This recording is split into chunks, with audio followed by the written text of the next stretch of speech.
Oh, the morning after the night before. That's what this is day is. It really does. I really do feel very drained this morning. Good morning.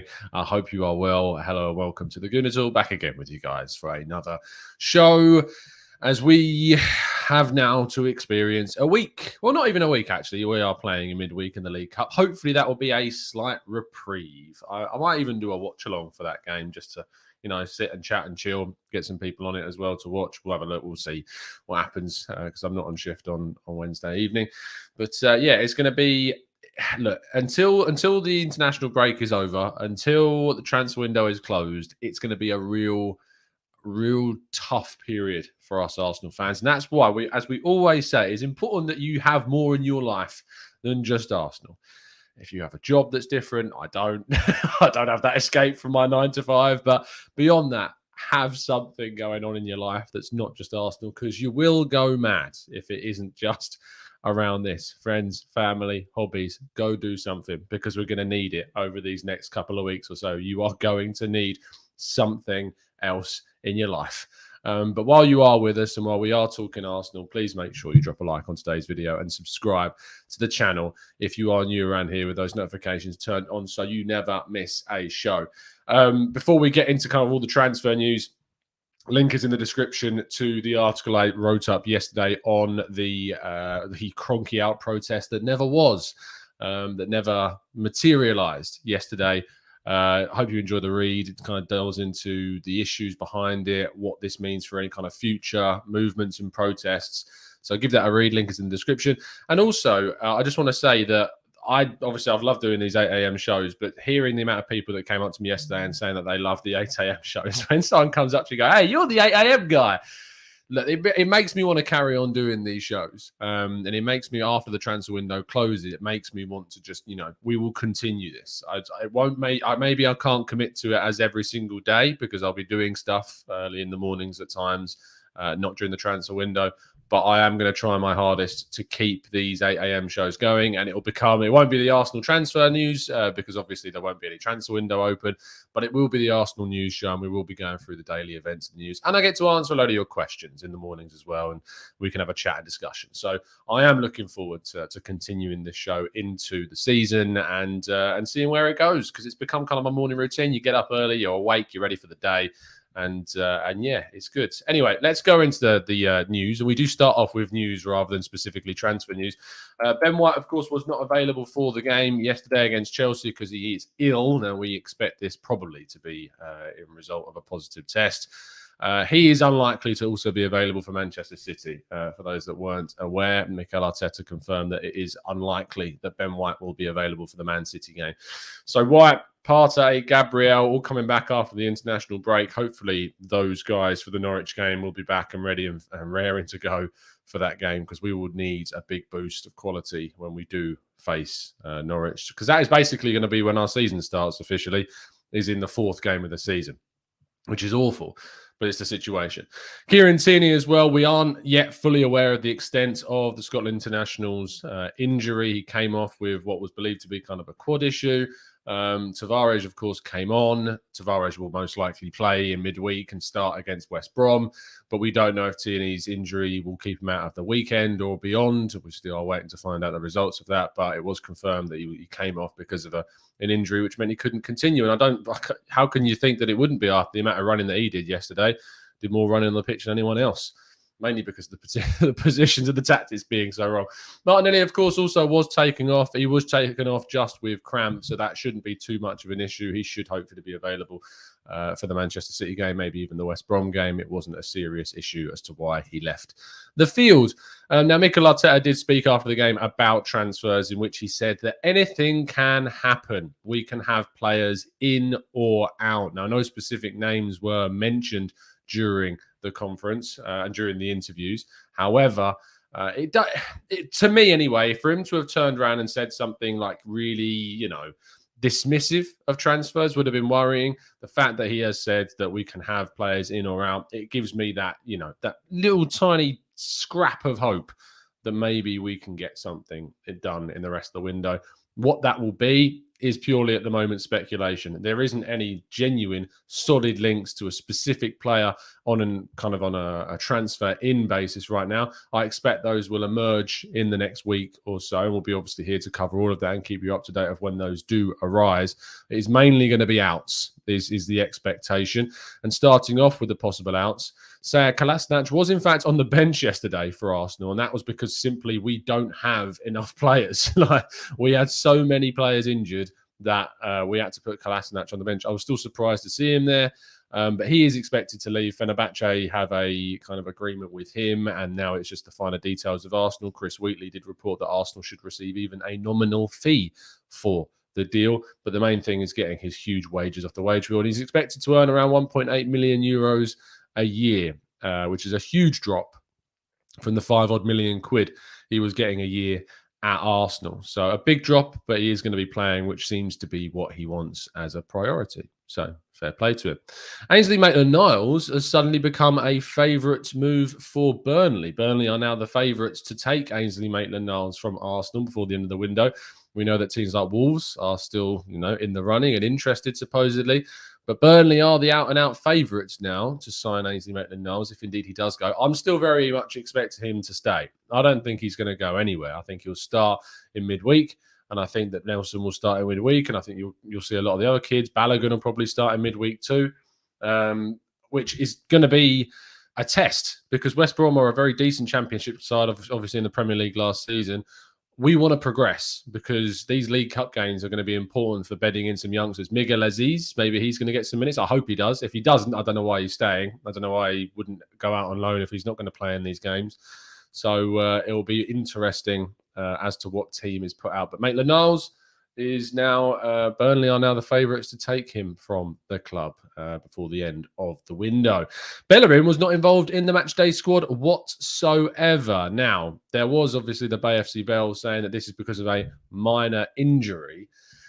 Now, make of that what you will. But we know very much so that Bellerin is looking to leave and looking to push himself out of the club.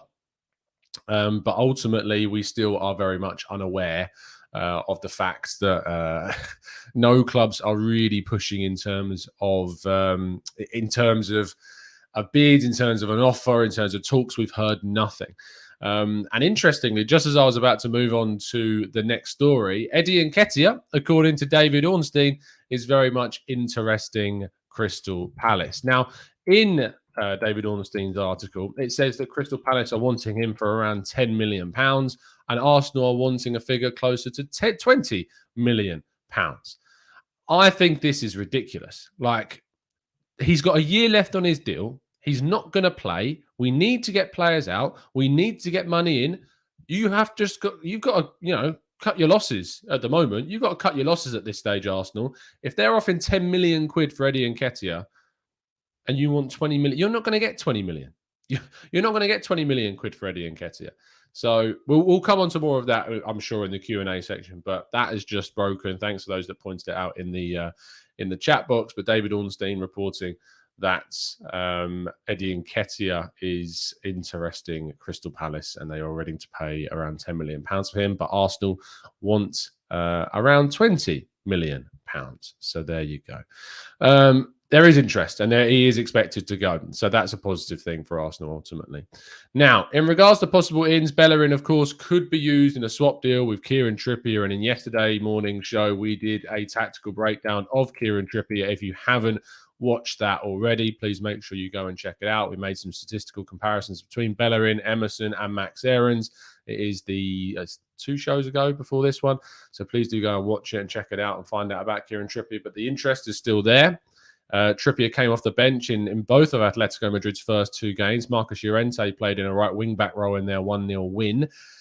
So he could be interested in a move to be insured, insured first-team football at Arsenal and first-team football in general. He might be interested in that type of deal. They may be interested in taking Bellerin away from us. It's something that could happen. And the logistics of the fact that he's not playing for Atletico Madrid from the start could also give some insight into that willingness maybe to move to get first team football towards the latter stages of his career. And then the last story is the interest in Alex Moriba, the 18-year-old central midfielder for Barcelona, whose contract situation is still unresolved and his future is still unresolved. And yet again, Arsenal yesterday were reportedly very much interested in Moriba. No official talks or bid is yet understood to have been conducted or made towards Barcelona, but Arsenal are still very much interested. Look, if we want a centre midfielder, yeah, absolutely, but this guy is very talented. And he's very cheap, honestly. Like he's not going for too much. 30 million odd quid was what was being touted. But for me, I feel like if Arsenal go for a centre midfielder and we're going to spend money, spend it on a really good centre mid. Upgrade our central midfield area. That's a starter. That's experienced. That's going to come in and make an immediate difference. So that interest is there in Moriba, but ultimately Arsenal, I believe anyway, should be pushing ahead with a deal for a more, established quality mid-20s centre midfielder. Come in, do the business. Yves Bissouma all day long. Clearly what I'm talking about. Yves Bissouma. Just do it. Anyway, that is a very brief trip around the news this morning. So if you do indeed have any questions that you'd like to ask, please do throw them into the chat box and I'll do my absolute best to answer them for you. Let's go into the chat box. Tyre says, constantly using tactics that are counterproductive against our style of players. We have no aerial threat, yet we constantly cross the ball into the last person. A score for us has gone to Newcastle. Very true. He is the last person to really score headers, and known for scoring with area ability is Joe Willock, and we've sold him. So why are we still lobbing balls into the box and praying? Mr. Harrison Cullaby says, hey Tom, I love the Kieran Trippier tactical breakdown, but I still don't want him. I'm not keen on offering a multi-year deal and paying a fee for a 31-year-old, although I do agree about bringing in experience. I think the age thing is just something people have got to get over. I think people are very much aware of what happened with Willian. It's a hard thing to kind of, commit to again in terms of a player of that age. But if they're a starter, and if they're a significant upgrade on what we've already got, I just don't see the drawbacks of a deal like that. Henrik says, morning, Tom. Could a player like Lille's Zeki Celik be one for Arsenal? I like Zeki Celik. I think he statistically holds up really well. He didn't have the best of Euros. Turkey didn't have the best of Euros. It wasn't just Celik. It was the entire team. I think he's played with Pepe previously as well. So you've got that former connection being re-established. I'd be up for a Zeki Celik. I think that's a very good move for Arsenal to do this window. Drusy says, what do you think our best midfield combo is? To be honest, I'd loved it to be Lokonga and Partey. I think Lokonga, whilst he's still got a lot to improve, and on paper you would say that he's not like Xhaka is a more experienced and more well-rounded player, but Lokonga's playing better than him right now. Lokonga is absolutely one of our best, if not our best player at the start of the season. So Lokonga and Partey absolutely would be the two that I would pick if everyone was fit.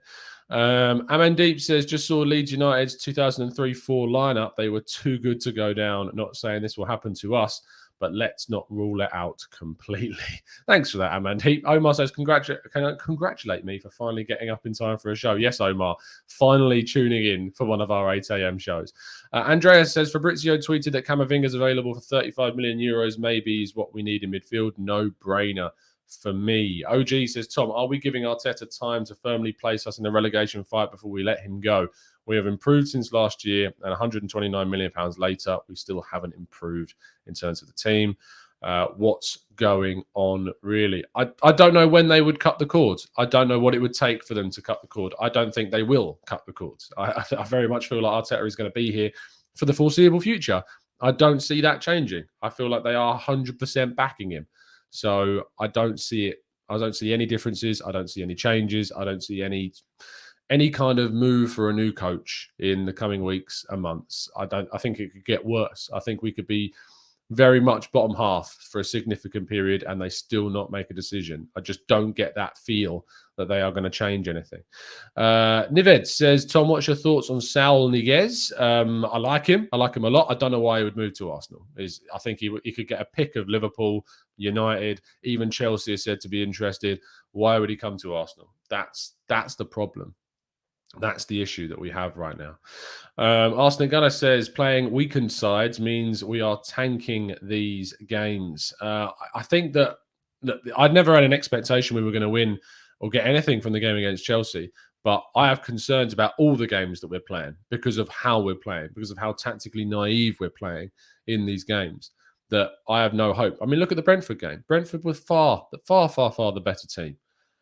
And if we're going to go into all our games like that, we are going to be primed for the slaughter. Like clubs like Norwich are going to be going into games against Arsenal, not like they go into games against Chelsea and City where they have to play reserved and then eventually they get battered like Norwich did at City. They're going to go in thinking they can get a result because no one fears Arsenal. Arsenal are a good matchup, a good team to play right now. They're in disarray.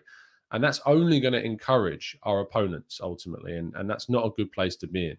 Mo Fala says, hi, Tom. Do you know of two experienced and cheap defensive midfielders in the Championship Arsenal could get us back up? I think they would be better than our current options. Honestly, no, I don't. I get that there's satire in your comment, but look, Arsenal need to be bringing in a starting central midfielder to improve that area of the pitch. It's such a big necessary area. But for me, right back is still the number one priority. We have to improve the right back position because it's frankly, it's awful. It's awful right now, that right back position. Cedric is just so poor. Maitland-Niles is not good enough. Bellerin not good enough. Chambers is a utility man that's extensively a centre back that can do a job at right back, but he's not good enough to be a starter for Arsenal. I thought I was okay with it, but it's really clear and obvious to see how lacking we are in an offensive sense with that right back position. And Pepe just has to do so much on his own. Pepe was running for days yesterday against Chelsea, trying to make stuff happen. No one was overlapping him. No one was keeping up with play with him. It was so lackluster. And we just need someone to come in and really support Nicolas Pepe.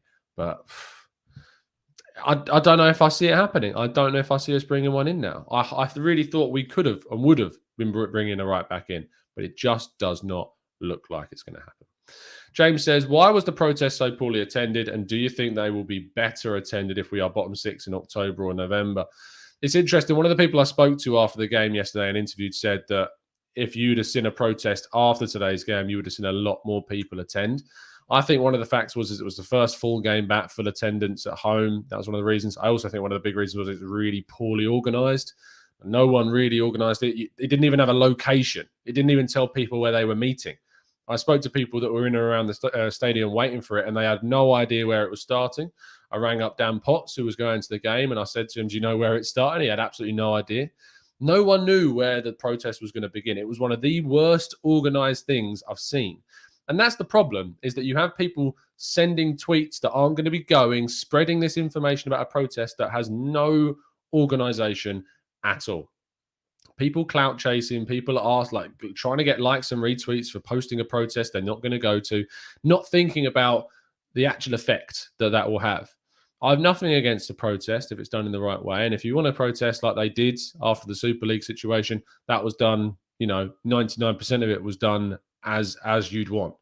We had people on the ground in that protest saying how amazing it was. You're always going to get a couple of idiots in every scenario. In every walk of life, you're going to get a couple of idiots, and you can't hit the block button when you're in real life. So it was just really poorly organised, and I don't think the mood was as such ahead of the first home game of the season that people wanted to get involved. But there you go. Christopher says, is it that all these players aren't good enough, or is it that Arteta's tactics and ability to get the best out of these players? He signed Cedric, kept Ainsley and Bellerin. It's all on him. Chris, I think it's definitely a combination of both. I think there are players in this team that are not good enough. You've named a few of them there. I think there are players in key positions like central midfield and right back, at centre back that are right now centre back. We don't have White and Gabriel. I'm hoping when those two are fit, that's going to really, improve on our situation. But we are lacking horribly in so many key areas of the pitch quality, and without that, we are tame and tepid. And then when you combine that with tactics that just don't have any kind of guile or directness or edge to them, you're not going to succeed. The players look like they're doing it themselves. They look like a 7-a-side team that go out, have no training every single week, and just go out and play as best as they can. That's what it looks like. That's how it feels to me. There's nothing. I don't see a system. I don't see any patterns. It's really, really concerning. Mahamdim says, thoughts on Roberto Martinez as a potential replacement, Premier League experience, well regarded, Thierry on relinks. I'm not 100% convinced by Martinez. I'm not sure. I feel like he has benefited from having an amazing team in Belgium. At Everton, he really collapsed and failed at Everton. And that was like, you speak to Everton fans about the end of the Martinez tenure and it was dreadful. It was awful. So I have reservations. But he's more experienced than Arteta, far more experienced than Arteta. So I feel like we just need to go down the route of someone that's genuinely got the experience of improving a side. I'd love a Brendan Rodgers. I'd bite your arm off of Brendan Rodgers right now. Like it's silly. I just feel it's silly at this point to continue on in a situation with something that's not progressing and not improving. Seal says, Tom, will you take Coop Miners as a centre mid? I don't think Coop Miners is the improvement that we need. I think Coop Miners is a very good centre midfielder. I just don't think he's a Basuma level midfielder. I don't think he's what we need. I think he's too similar to Granit Xhaka. I just think that I know he's not exactly the same, but I just think there's too many characteristics like the deep line playmaker style of role. I know he's more progressive, but I just think he's too similar. And I'd rather go for a Basuma. I'd rather go with someone that's more kind of a player that can turn, that can run with the ball more, that can progress forwards. I like Basuma because he's got a lot of Partey's traits in his game. So despite being more disciplined and defensive than Partey. But I just think, for me, if you're going to go for a centre midfielder, just buy Basuma. I just want to grab Arteta and shake him and just be like, buy Basuma, because I just feel like that just changes us so much in the middle. Tebow says, only Conte seems the safest bet at the moment. We just can't afford him and we're too low down for him. I tend to agree. Andy, I have no idea where the goals are going to be coming from at the moment. I'm hoping that when Odegaard comes in, maybe that will change things for us. Jashar says, Tom, can you believe that after spending 120 million, we still haven't addressed our centre mid position? Is this negligence? Absolutely, it's negligence. We haven't seen the improvement in two key areas, centre mid and right back. It's absolute negligence. It's really poor from the recruitment side of things. We've done things we've needed to do, and I give them credit for that. All that 120 million, I have no problem with that money that was spent.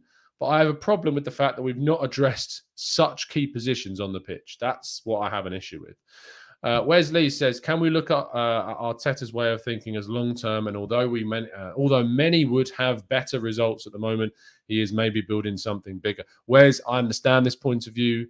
I get the idea that, look, we're building for the future. But the problem is teams like Arsenal, at the stature of Arsenal, in England, in Europe, all of them build to the future. Liverpool have invested in youth. Leicester have invested in youth.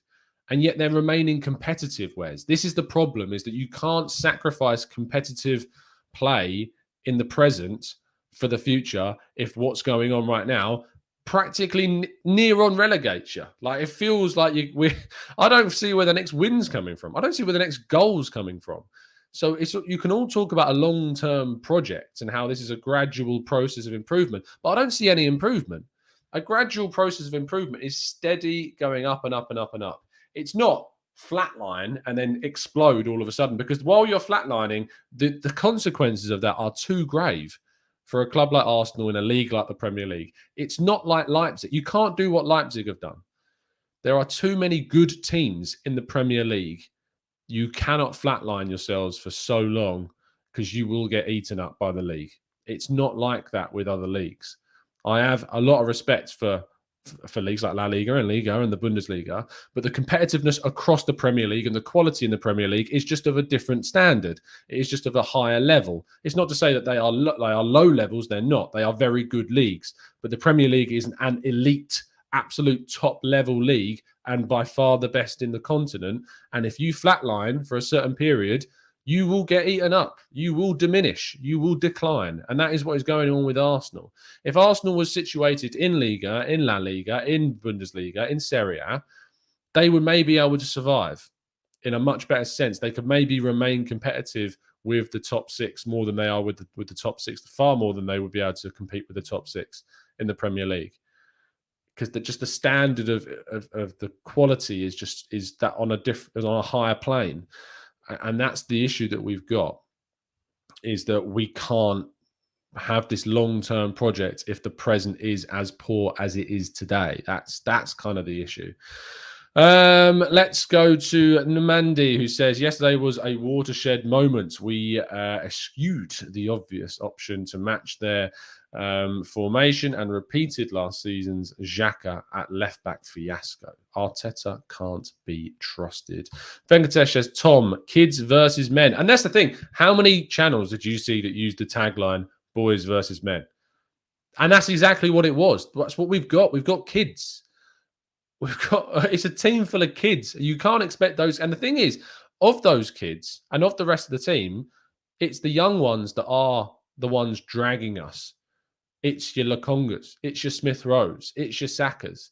They're the ones that are dragging us out of these bad, like as much as they can. The experienced heads, the Maries, who had a dreadful game, Xhaka that wasn't the best. Look, it's really, and I'm struggling to find other names because we don't really have that many. We don't have any other experienced heads in the team. I didn't think we had any player over the age of 30 in yesterday's lineup. Did we not? Was there any player over the age of 30? Like, it's a real concern. It's a real concern that we lack those leadership figures in the team. And I know that just because you're older doesn't equate to leadership. But the thing is, you buy experience that has quality, that has those characteristics.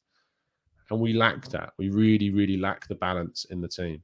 Dave says, exactly, Mandy, great point. We should have matched them up all over the park. And we didn't. We talked a lot about that on the reaction show yesterday. You can see my kind of ranty thoughts on the game from last night in yesterday's show. Ty says, how can we all see this, Tom, but a man who gets paid millions cannot see these issues, inexperience and arrogance? And I think it is that. I think Arteta is very, very kind of isolated in a bit of a bubble, surrounded by some coaches that are just there to be like, yes, it does very feel much. It doesn't feel like he's being challenged because nothing's changing. It's just a continuation. His answers of like the reaction of the fans annoys me. When he said that, let me try and find the quote. I've got the press conference up. He was asked about the boos. I'm sure he was asked about the boos. I can't find it. Arsenal's website is a little bit skewed. Let's see if I can find.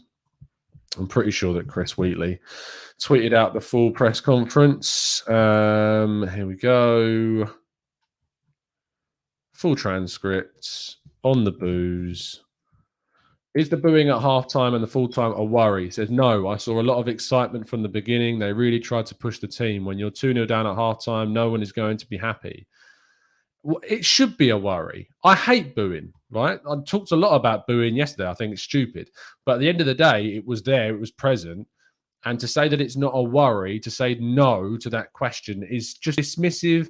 It lacks context. It's cowardly, is what it is. You're not addressing it. You're not addressing the problem. To just dismiss it and to dismiss the negative energy is, it is just...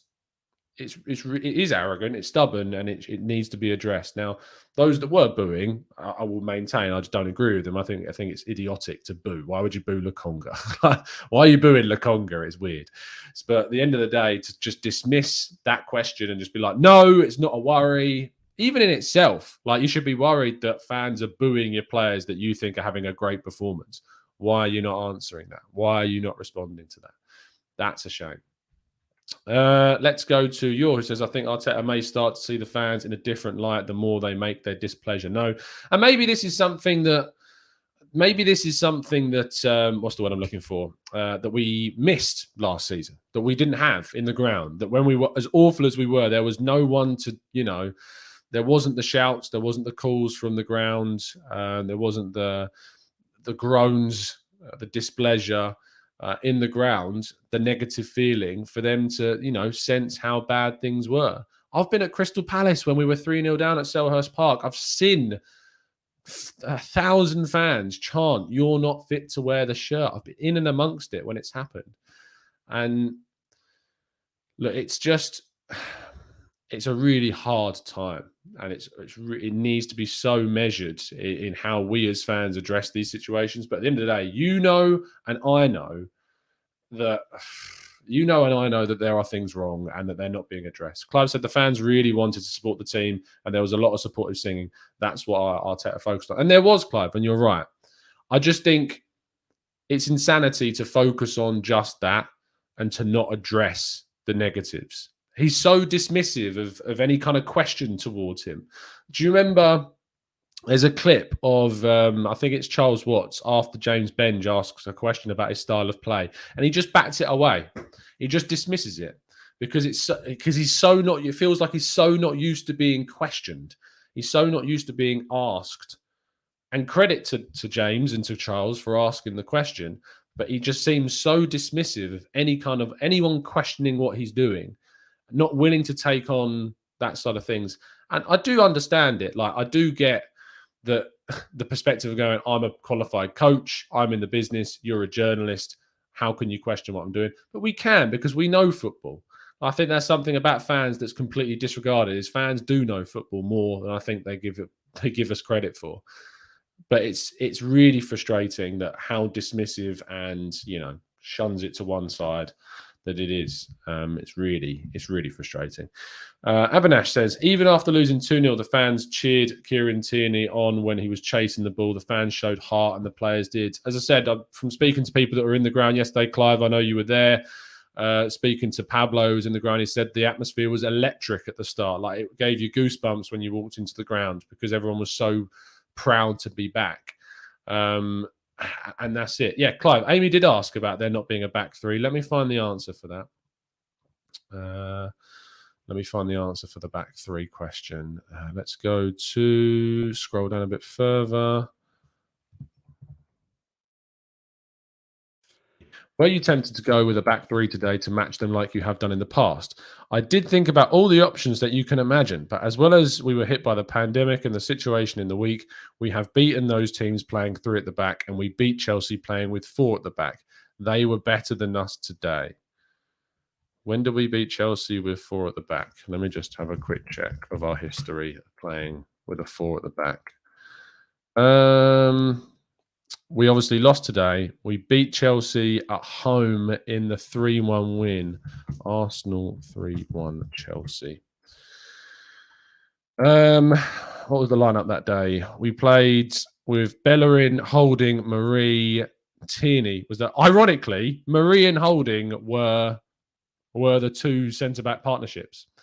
El Neni and Xhaka, Martinelli, Smith Rowe, Lacazette, Saka. The only changes from Arsenal's team in yesterday's game in comparison to the 3-1 win was Lokonga, Cedric, and Pepe.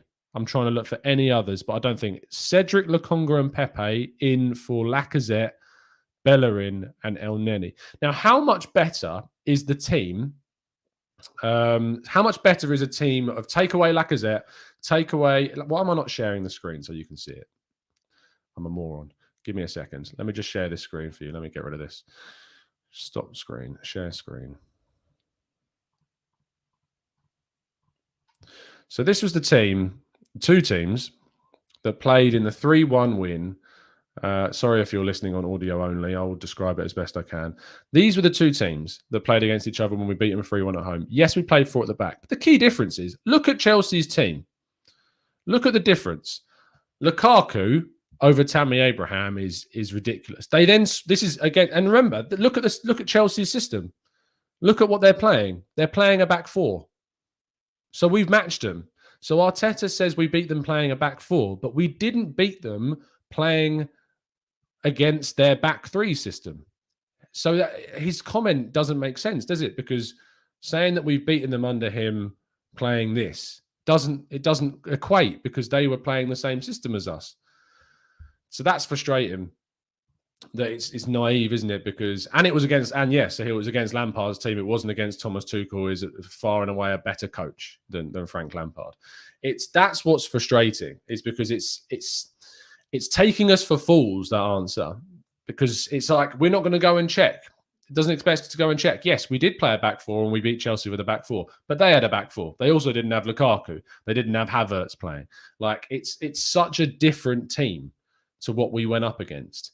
And we had 3 different players in the team, arguably a worse team. Cedric, I don't think Cedric's any better than Bellerin, to be honest. El Neni obviously is. Lokonga played better than El Neni did, or El Neni does in general. I thought El Neni had a good game that day, was one of the key parts of that team. But Lacazette and Pepe being out, is Saka, Martinelli and Smith Rowe a better 3 behind a central striker than what we played, which was Smith Rowe, Saka and Pepe. I mean, you swap out Pepe with Lacazette. I'd rather we had a Lacazette up top than a Martinelli, to be honest. So if anything, the team that we played yesterday was slightly worse than the team that we played back on Boxing Day. But to say that we've beaten them playing a back 4, it's just ignorant, isn't it? Because they didn't play a back 3 that day. We matched them for that system. So we didn't match them today. So, it's a moot point. That's really bugs me. I might write about that. That's really bugged me, that. Thanks, Clive, for that. Appreciated. Anyway, we're going to wrap things up there. Thank you ever so much for tuning in. Please do drop a like on the video. Please subscribe to the channel if you're new around here with those notifications turned on so you never miss a show. Oh, right, breathe. Just breathe, everyone. Just chill. We've got a couple of days and then it's West Brom and maybe we can get behind an actual win. I'm actually going to celebrate like mad if we score. I don't care if it's West Brom, but I miss a goal. What was the last time we celebrated a goal? It was on the last day of last season. I didn't celebrate the pre-season goals. I just haven't celebrated a goal in so long. I'm going to celebrate like mad if we score against West Brom. Because I've just missed the feeling of a goal. That's the level that it's got to. Thank you for tuning in. I'll be back later, actually. I'll be back later on today with a podcast with the one and only Harry Symeou, Andrew and Owen at 8 p.m. UK time. So make sure you join us this evening. So that's 8 p.m. UK time. To discuss in kind of a more constructive sense. I feel like I've ranted and raved about this, and we will have there will be criticisms, but I do want to focus kind of on what needs to change. How do we go into the game against Man City and change? I think we all know that the back 3 is the best option, but more than that, we need to do more. So we're going to talk about how Arsenal recover. How can we improve things? So if you're a bit sick and tired of hearing people moan about Arsenal, we're going to try and put a different spin on it. We're going to try and talk about things in a constructive way. So please do join us at 8 p.m. tonight. I'll also be joining the boys over in the Arsenal Lounge with Lev and Shahin at 6 o'clock. So make sure you tune in with those guys as well. But I will see you a little bit later on tonight. Have an absolutely great day. And as always, up the Arsenal.